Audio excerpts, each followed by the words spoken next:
Thank you for listening to Depictions Media Radio.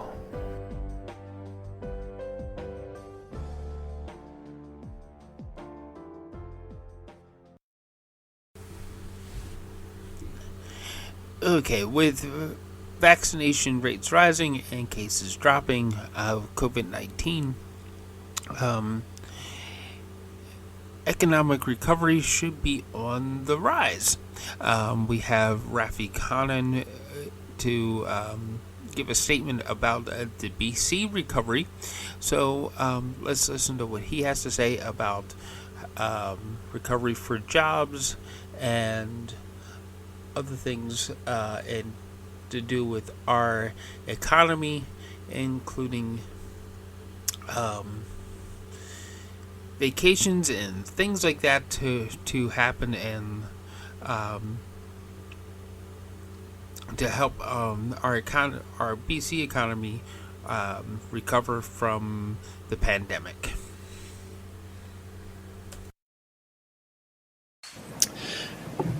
Good morning, everyone.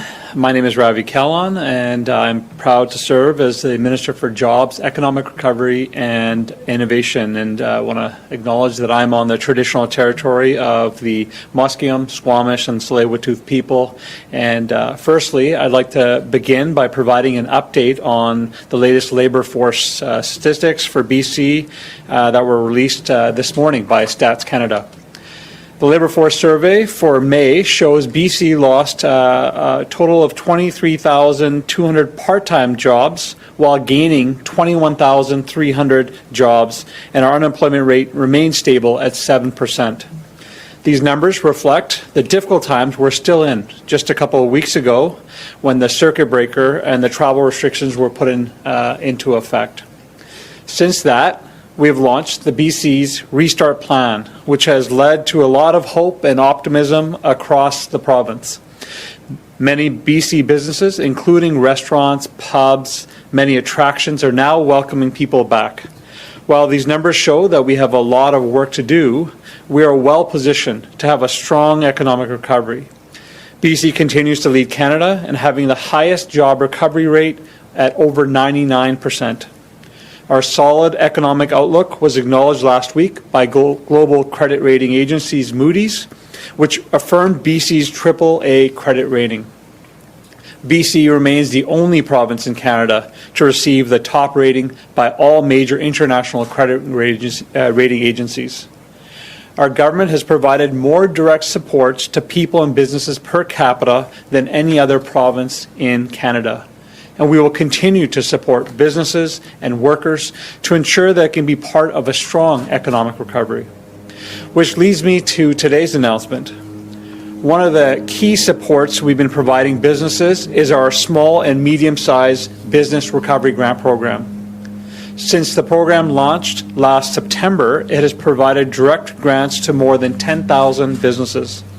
As we look forward to the days ahead, we expect over 10,000 more applications to be processed.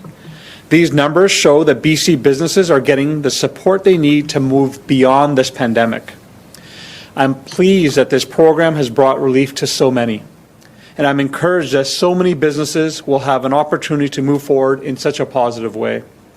For me, the survival of businesses means my neighbours can hold on to their jobs and their communities can thrive once again. For thousands of businesses, the grant has been a lifeline. It has allowed them to pivot, to purchase new equipment, to build a patio, or pay their employees. The program has been very well received. In fact, it's now oversubscribed. We want to see this program continue to benefit BC businesses. That's why I'm proud to announce that the program will remain open until July 2nd, the day after we are scheduled to move into Step 3 of the Restart Plan. And funding will be in place to support additional businesses to apply, but they must apply by July 2nd. For the businesses that have already applied, we will work with you to ensure your applications are assessed and completed. All current applications will be reviewed as long as business submit all of the required documentation by July 2nd. After applications close, it is projected that the Small and Medium-Sized Business Recovery Grant Program will reach approximately $430 million in direct funding. That's $140 million more than what was originally budgeted for the program. This funding will support more than 20,000 businesses and 260,000 employees throughout BC. Our other grant program, the Circuit Breaker Business Relief Grant, has been a lifeline for hospitality and accommodation businesses that were impacted by the recent lifted health orders. The Circuit Breaker Grant closes today. Combined, these two grant programs alone provided $500 million in direct grants to businesses hit hard by this pandemic. These programs are in addition to others. For example, the Launch Online Grant Program helps businesses create online shops, improves their e-commerce experience. The government also is covering the tuition costs for up to 6,000 people from small and medium-sized businesses so that they can participate in the Alacrity Canada's Digital Marketing Bootcamp. And there are so many other supports available for businesses. As we move forward in BC's restart, we will continue to engage, continue to listen and respond to the needs of business owners. Our work to support you is not done. We are looking forward to the end of the pandemic and optimism and enthusiasm. However, there is still more work to be done to keep others safe. I encourage each of you to continue to follow the guidelines of Dr. Henry and the Provincial Health Office as we move forward slowly and gradually through the BC Restart Plan. Now more than ever is the time for British Columbians to shop local and support and buy BC. Every purchase you make can add a big difference in our local businesses. We can support each other. We can only get stronger together. We can build a brighter future for all British Columbians and a stronger BC. Thank you so much. Thank you, Minister. As a reminder to reporters on the phone, please press star 1 to enter the queue. You'll be limited to one question and one follow-up today. Please also remember to take your phone off mute as you are not audible until your name is called. Our first question today is from Richard Zussman from Global News. Richard, please go ahead. Minister, one of the sectors that keeps getting hit hard, as you know, is the hospitality, hotels extended beyond to restaurants as well as tourism sector. And what is being done to help support this industry specifically as they get ready, hopefully, to start seeing a quick recovery as we move from step 2 to step 3 and then hopefully to step 4 by September? No doubt that the tourism and hospitality industry has faced this impact of the pandemic disproportionately than other sectors. There is a saying that we're all in the same storm, but we're all in different boats. And many sectors have done very well, but those in tourism and hospitality have faced a lot more challenges than others. We're fortunate that over 41% of all the small and medium-sized business grants that we have seen come through the process and have been funded have been from the tourism sector. I know those dollars have made a significant impact in them, but the supports aren't ending there.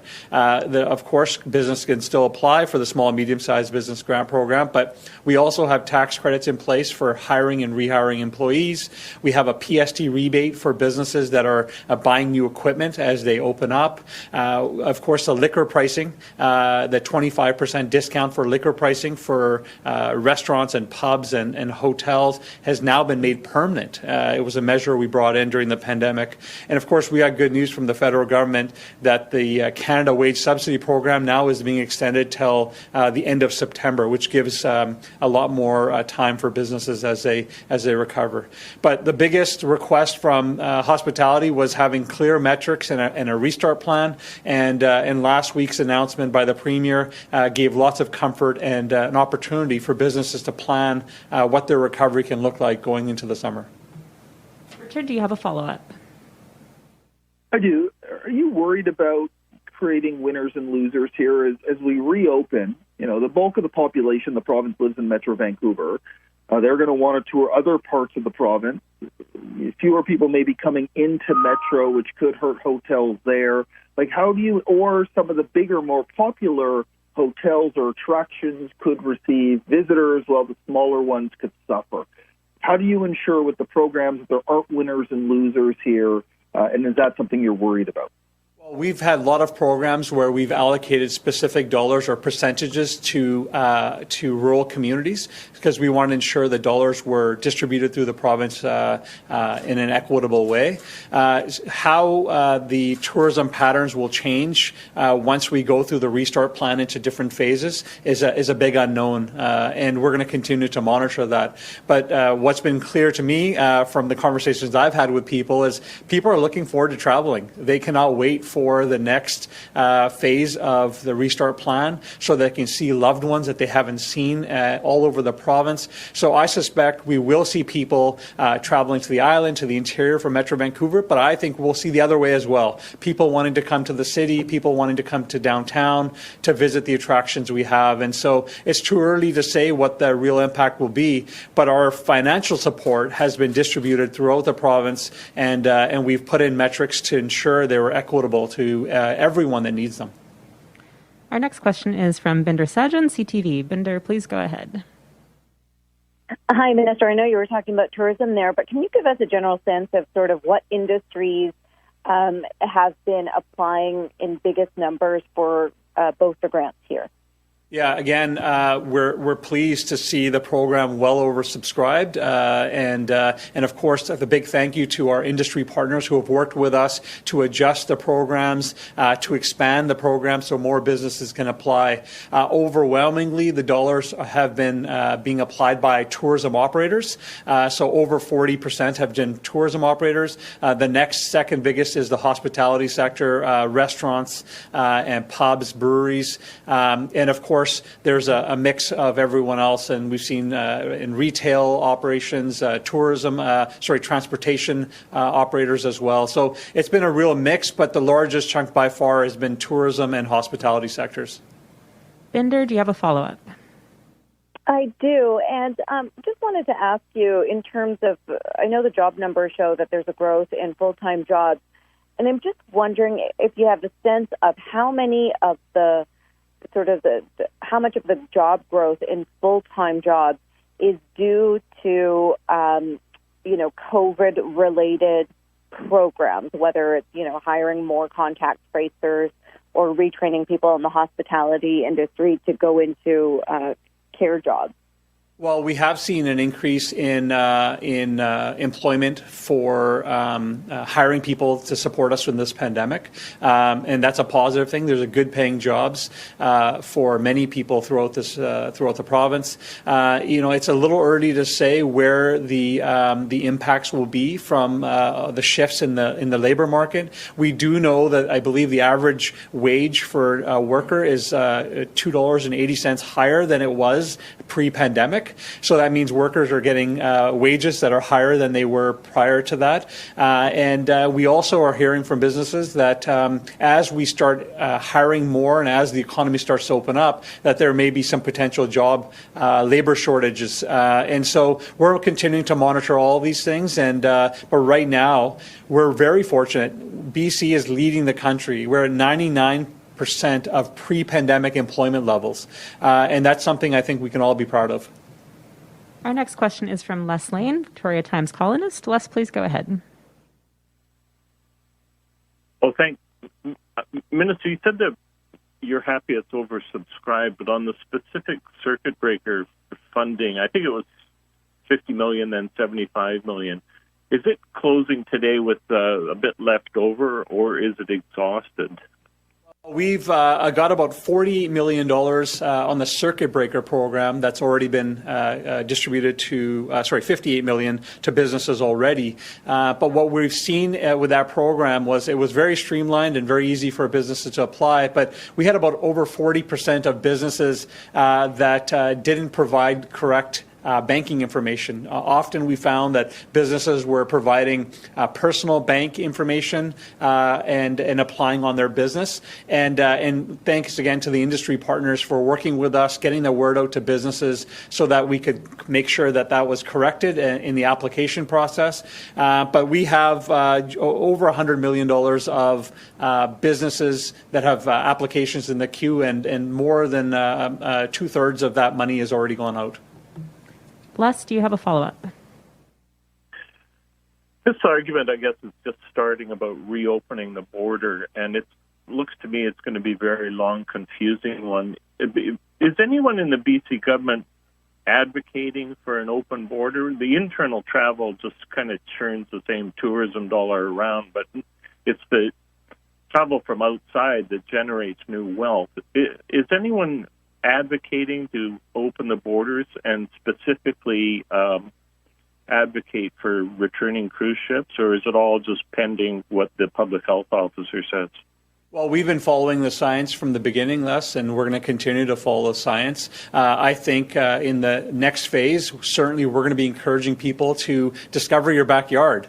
Travel within BC, as Dr. Henry highlighted, don't book for a couple of days, book for a week, because people are going to need a break. They're going to want to travel through the province. And as far as the U.S. border goes, of course, we want to ensure that when people arrive, that it's safe to do so. And so we're going to follow the guidelines of our health officers across the country, and we are continuing to work with our federal partners on how is it, what metrics will they use in order to make the decision to open up. That was the biggest ask of us as a province from the business community, was give us some level of certainty, show us how you're going to use the metrics to decide what phases we're going to go to. We were able to provide that last week. The Premier announced the restart plan, and certainly that's what we're hoping we get from the federal government as well. We want to see international tourism back when it's safe to do so. Our next question is from Rob Buffum, CTV. Rob, please go ahead. Oh, hi, Minister. I'm wondering about, in terms of the labor shortage that you referenced, I know a lot of restaurants are experiencing an acute labor shortage with people leaving the industry, some of them seemingly for good, and a lot of people going into the long-term care industry from the hospitality industry. Is there any thoughts on some kind of plan or incentive or some way to encourage people to get back, any program that you're considering to get people back into the hospitality industry? Yeah, certainly.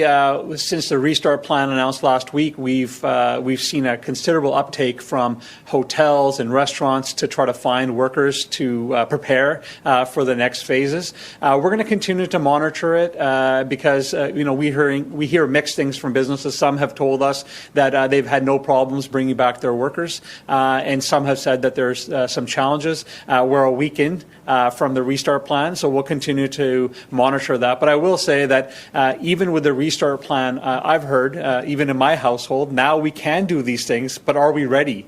And I think there's some workers that have been out of the workforce for a while, doing all the things they need to do to keep themselves and their families safe, and they'll need a little time to be comfortable to back at work. And so I think there's a whole bunch of issues but we're going to continue to monitor that in the weeks and months ahead. Rob, do you have a follow-up? Yeah, just wondering about, in terms of, if I understand today's announcement correctly, it means that more businesses will be able to apply for the small and medium-sized business grants, but it does not mean that businesses that have already applied will be able to apply for any additional funding.